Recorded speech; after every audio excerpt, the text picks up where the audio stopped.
but it's March. There's too many seeds.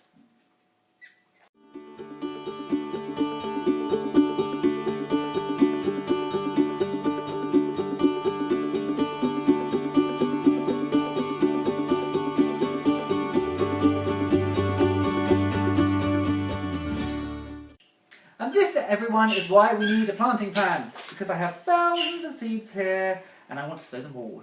I'm Jeff, this is Brimwood Farm, and if you look at most seed packets for the Northern Hemisphere, you will find that March, April, May are key months for sowing. And while we want to plant everything, we might not have windowsill space or greenhouse space, so you've got to pick and choose. So I'm sticking rigidly with my planting plan for my vegetables. And then I'm going to sow this first weekend of March, and then I'll be obviously sowing successively through the month as I grow plants and I can put them outside. So the first thing I'm going to be putting in today is beetroot. Now I do actually have three types of beetroot. I have Red Ace, Chogia Pink, and Manita. Now Manita is a bold, hardy, really good one that you can start off early. So this is actually going to be direct sown today. We're going to go outside, put it into the ground. It'll be the first seed of the year actually going straight into the earth. The next thing I'm going to be doing is some more spinach. Now I have got some spinach plants already. They were grown inside. I've transplanted them outside. So I'm going to be sowing these again in trays and germinating them in the propagator. I just find that making plug plants of spinach makes it easier for me to transplant them into the correct position. Now if I had a massive plot I would direct sow, but on little raised beds I can get away with just transplanting.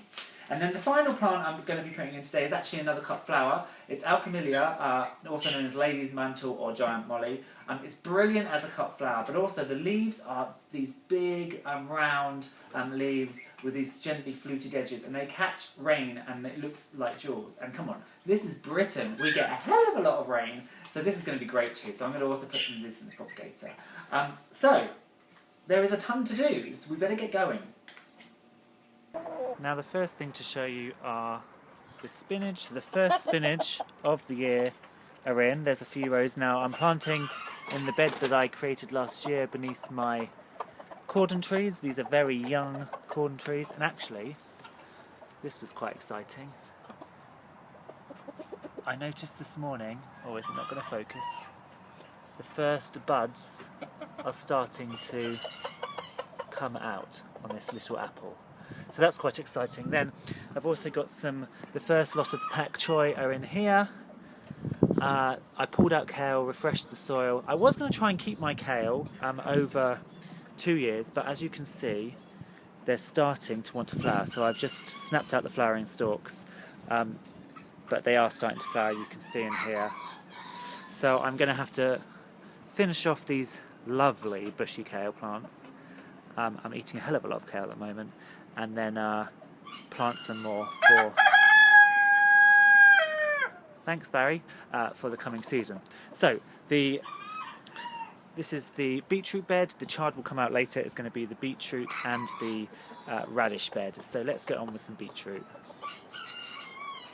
Now I'm just going to put in a single line of beetroot manita because I'm going to successional sow. Now this year I'm trying something different. I am not pricking out the seeds.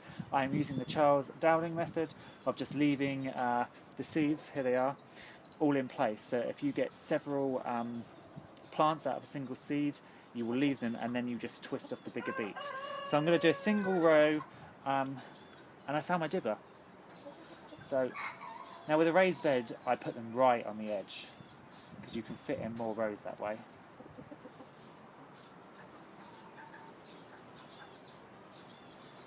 So it's lovely and warm now. The rain's actually stopped for once.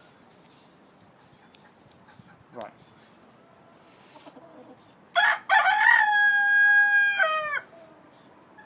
And the nice thing about these seeds is they're big enough to, oops, I'm losing them. They're big enough to plant one by one. So I am only going to put one in because beetroot generally are clusters of seeds. So for each one seed you put in, you put several seedlings come up. So 1, 2, 3, 4, 5. Actually, this one probably needs to go a little bit further up. 6.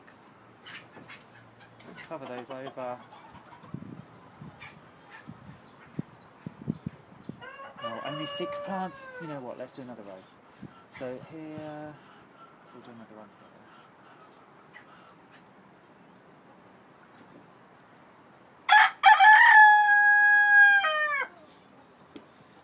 What I'll do is I'll sow them this way, and then when I come to successionally seed, I'll just extend the rows. Remembering, of course, that my beetroot is going to go in the other end. Not my beetroot, my radishes.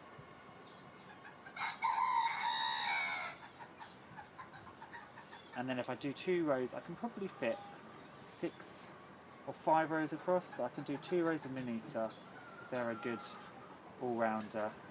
And then maybe 1 of Chioggia Pink, and then 2 of Red Ace.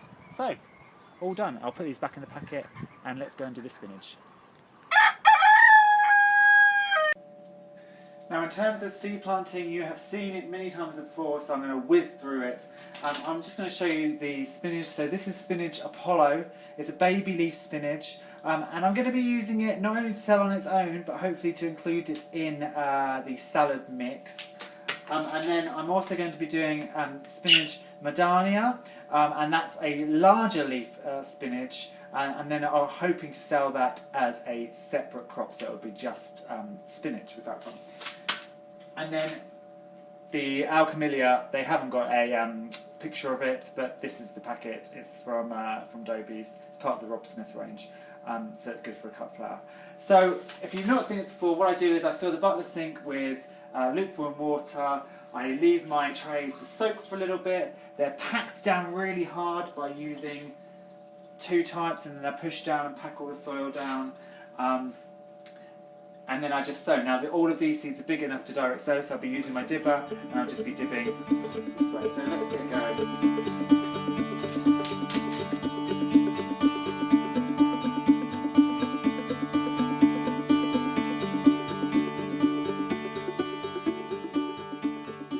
So they're the first 3 seeds of March, some Alchemilla, some beetroot, and 2 types of spinach.